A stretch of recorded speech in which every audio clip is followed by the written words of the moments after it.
हमारी जो डिजिटल दुनिया है वो एक अनदेखी उल्टी गिनती पर चल रही है। एक ऐसी तारीख है जिसके बारे में हम में से ज्यादातर लोगों को पता भी नहीं, लेकिन ये हमारी टेक्नोलॉजी का भविष्य तय कर सकती है।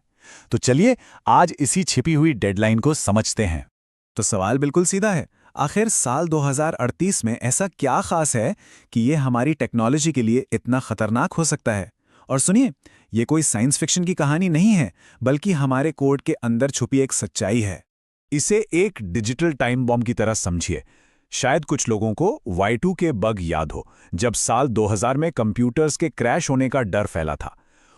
ये कुछ वैसा ही है, पर शायद उससे भी ज्यादा छिपा हुआ और पेचीदा। अब इस पूरी समस्या की जड़ तक पहुंचने के लिए हमें पहले ये समझना होगा कि कंप्यूटर समय को देखते कैसे हैं, क्योंकि उनकी दुनिया में घड़ियां और कैलेंडर हमारी तरह काम नहीं करते। देखिए, ज्यादातर कंप्यूटर सिस्टम्स एक कॉन्सेप्ट का इस्तेमाल करते हैं जिसे कहते हैं एपॉक टाइम या यूनिक्स टाइम। इसमें समय बस एक लगातार बढ़ता हुआ नंबर है। मतलब एक शुरुआती पॉइंट से लेकर अब तक कितने सेकंड्स बीत चुके हैं, बस उसकी गिनती। और वो शुरुआती पॉइंट वो दिखाया जाता है इस नंबर से, 0।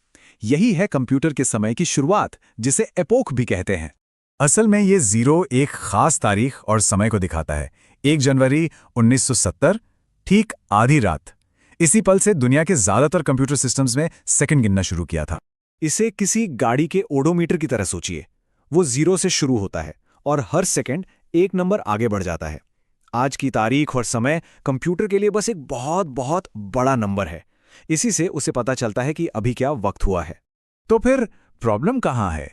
सब कुछ तो ठीक लग रहा है ना?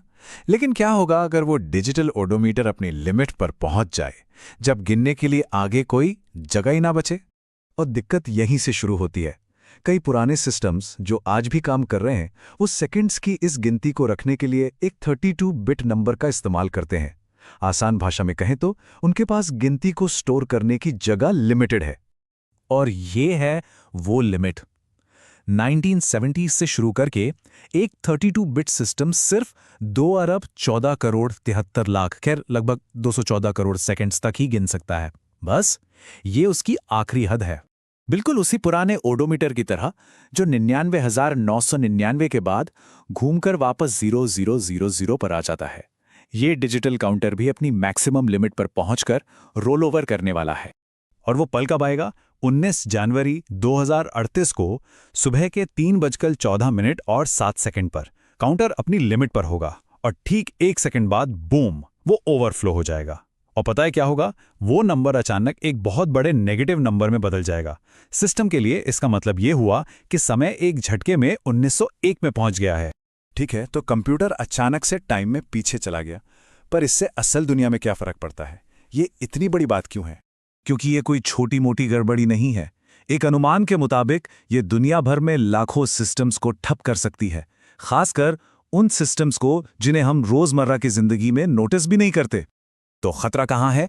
सबसे ज्यादा उन जगहों पर जहां टेक्नोलॉजी को एक बार लगाकर भूल जाते हैं। सोचिए, पावर ग्रिड, ट्रैफिक लाइट्स, पानी की सप्लाई में लगे सिस्टम्स, बैंकिंग और फाइनेंस के पुराने सॉफ्टवेयर्स। असल में हर वो डिवाइस जो आज भी पुराने 32 बिट ऑपरेटिंग सिस्टम पर चल रहा है, वो इस डिजिटल टाइम ट्रैवल का शिकार हो सकता है। लेकिन यहाँ एक अच्छी खबर भी है। ऐसा नहीं है कि हम कुछ कर नहीं सकते। इस प्रॉब्लम का सल्यूशन मौजूद है और रास्ता भी बिल्कुल साफ है। तो समाधान क्या है? 32 बिट की जगह 64 बिट सिस्टम का इस्तेमाल। जहां 32 बिट 2038 में आके दम तोड़ देता है, वहीं 64 बिट सिस्टम अगले 292 अरब सालों तक सेकंड गिन सकता है। मतलब हमारे ब्रह्मांड की उम्र से भी कई गुना ज्यादा। तो करने वाला काम एकदम स्पष्ट है। जितने भी जरूरी सिस्टम्स हैं, उन्हें 32 बिट टाइम से हटाकर 64 बिट टाइम पर लाना होगा। यह सॉल्यूशन सबको पता है और इस पर काम शुरू भी हो चुका है। पर यह कहना जितना आसान है, करना उतना ही मुश्किल। सबसे बड़ी चुनौती तो हर उस एक सिस्टम को ढूंढना है जो खतरे में है।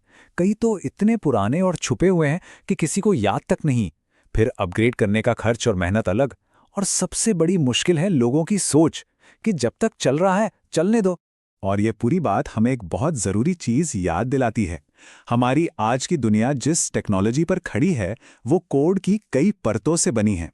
इनमें से कुछ परतें दशकों पुरानी हैं और हम ये मानकर नहीं चल सकते कि वो हमेशा स्थिर रहेंगी। तो 2038 की ये समस्या तो बस एक उदाहरण है।